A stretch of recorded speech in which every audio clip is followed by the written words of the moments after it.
Hello there, I'm Fernanda Paiva, Hitchhiking Stars, and we're back to talk about the lunations. So here we are talking about the coming new moon that's happening on the 27th of February 2025. So there's a new moon happening at 9 degrees Pisces, and that's a pretty magical one, I must say. And it is meant to be magical. Because I think that's one of the key words when I think about Pisces, and such a powerful Piscean energy in the air with this new moon. It's really a kind of a wishing well sort of energy that I can feel for this new moon that we're going to talk about. So first of all, this new moon has this huge stellium in Pisces. And stelliums are 3 or more planets either in the same house or in the same sign of the zodiac. And we have this huge amount of planets in Pisces. So obviously we have the moon and the sun, because it's a new moon, so they're meeting in the sky. But we also have Saturn, Mercury, the North Node, and Neptune. So Neptune is still in Pisces, and the North Node of the moon has shifted to Pisces recently, about a month ago. And there's something quite amazing, really. And obviously, I'm looking at the chart as we speak, or as I speak. And I can see this huge, like, Piscean kind of symbol together here in this corner of the chart. We also have Mars in Cancer. Obviously, Mars is moving direct now, so the energy of that planet Mars has shifted, but it's still very much in water as well, with those planets, and kind of forming a trine to Saturn and a trine to Mercury as well, the wide trine, but still in trine. So I really feel there is a strong sense of healing that this new moon can also be bringing. So let's talk about, talking about the big stellium, let's talk about the Sabine symbol. I think let's talk about the Sabine symbol, and then we look at the aspects in this chart as well. So the Sabine symbol for 9 degrees Pisces, and also just to mention as well that this powerful stellium in Pisces is connected to the energy of the moon card in the tarot, the major arcana card. And one of the classic topics for the moon card when it shows up in a reading is mysteries. And sometimes that card can be representing secrets, things that we're not aware of, someone that's hiding behind, or that we might be going through confusion as well. But I think one of the key points of the moon card is really, and the moon itself as well, and what the moon represents in astrology, is really connecting with the other realm, is really embracing, is really closing our eyes so we can sharpen our third eye's ability to see what's happening. It's got a real connection to diving deeper into the mystical realms, into the psyche, into the unconscious, and all that's mysterious, that's elusive, that's beyond what can be proved and quantified, right? So there's something quite magical of that connection, and the imagery of the moon card also in connection to this new moon that's going to be happening. So let's talk about the Sabine symbol. And I'm very excited about this new moon, as you can pick up in my voice and how we're going to be talking about this new moon here. But the Sabine symbol for 9 degrees Pisces is an aviator pursues his journey, flying through ground obscuring clouds. So an aviator pursues his journey, flying through ground obscuring clouds. Ground obscuring clouds sound like the card of the moon to me. And I just mentioned, right, when the moon card shows up in the reading, that can be very much connected to confusion. And honestly, Pisces as an energy can also be connected to confusion, right? Neptune in particular. And when we're going through a Neptune transit, we can be really going through a lot of confusion. So when we're talking about the full moon, and I've mentioned Uranus, because Uranus was so strongly featuring, Uranus is about awakening, shaking us up, awakening us to a new sense of self, to new potentials in life.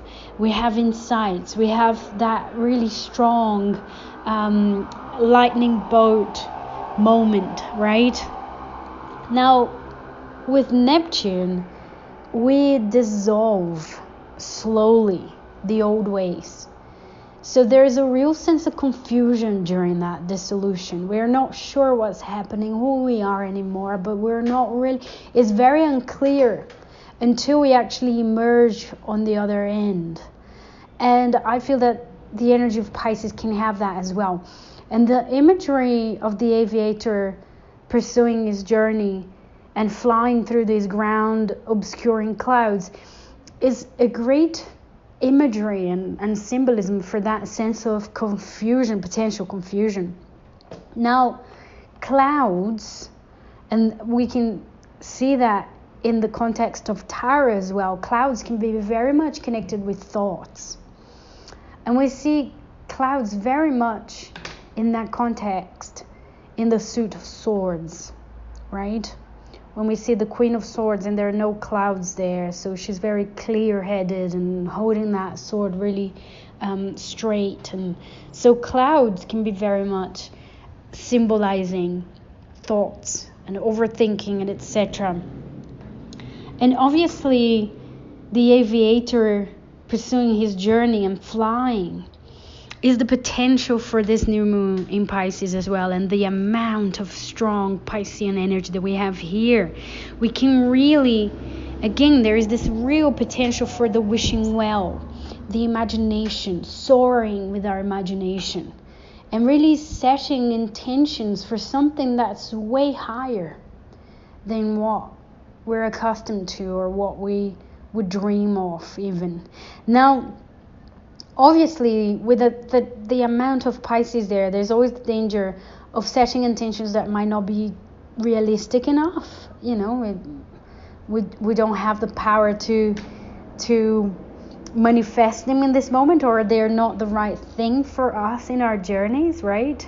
One of the main aspects here that this new moon is forming is a square to Jupiter. So Jupiter is at 12 degrees Gemini and square to the sun and the moon at 9 degrees Pisces. So that could be a little warning there of not wasting this energy, not wasting this potential for inspiration with something too high up, too, overly being overly confident and overly, that's the feeling with the square to Jupiter. But with that said, I think this energy really points out to the higher realms, right? The aviator pursuing this journey and flying. And we can really fly above the mundane with this new moon and set intentions connected to that. Is really powerful because, the lunar nodes have shifted not too long ago to, they shifted in January, but not too long ago. And so with the South Node in Virgo, and I have done a YouTube video very comprehensive about this topic of the North Node in Pisces and the South Node in Virgo, it's really bringing us the opportunity for the next 18 months to let go of overthinking, over worrying. And I love to think, and I use this as an example, when we're dancing, when we're singing, when we're playing an instrument, whatever it is that we're doing, when we're skiing, roller skating, if we're in the flow, we're not thinking about it. And from the moment that we think about it, we lose ourselves. We lose our balance, we go off key, the music, the chords go wrong. There's something that happens when we think while we're in the flow. So it really is about being in the flow. And these North Node in Pisces, and the lunar nodes stay in the sign for 18 months. This North Node in Pisces is really inviting us to explore more of that side. And this new moon is pushing us further in that direction. Is giving us a gift.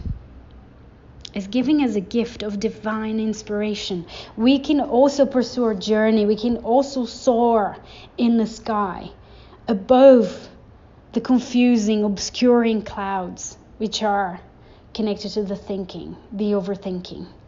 So for this new moon, do anything that puts you in the flow, be it meditation, be it painting, dancing, singing, whatever it is that puts you in that flow, that helps you to connect, to get in touch with the realm of the moon card, that mysterious realm.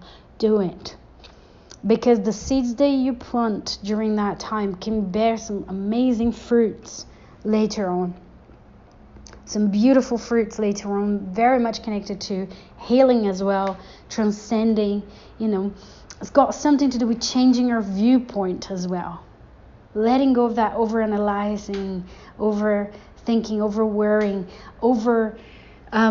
trying to control things, right? That's the shadow of Virgo. So letting go of all of that and really allowing inspiration to move through us and see what we can do with this inspiring surge of energy, right? Another fascinating thing that I've noticed in this chart of for this new moon is that Mercury, the planet of thoughts, thinking, communication, etc., is right in a midpoint, right between the exact midway between Saturn in Pisces and Neptune in Pisces as well. So Mercury can really bring together, find the common ground during this lunar cycle between grounding something, being realistic about something, or manifesting something tangible with these dreams. That would be Saturn. And also dreaming the dream. That would be Neptune. Really receiving and tapping into the divine inspiration that we can be in touch. So this is a wonderful, wonderful new moon for anyone that's connected to the psychic realms, to really, clear your tarot decks and put some new intentions in your tarot, your crystals, your runes, all the things that you do, and imbue that with this wonderful potential that the Piscean energy is pointing out at right now, and align ourselves with the North Node in Pisces, which is really, really a big invitation collectively that we can grow spiritually right now by learning a little bit more about Pisces. So that's it. I hope this is inspiring, that can bring you some great ideas for your new moon. So I'm wishing you all a wonderful, beautiful new moon, and we'll be speaking soon. So lots of love. Take care. Bye-bye.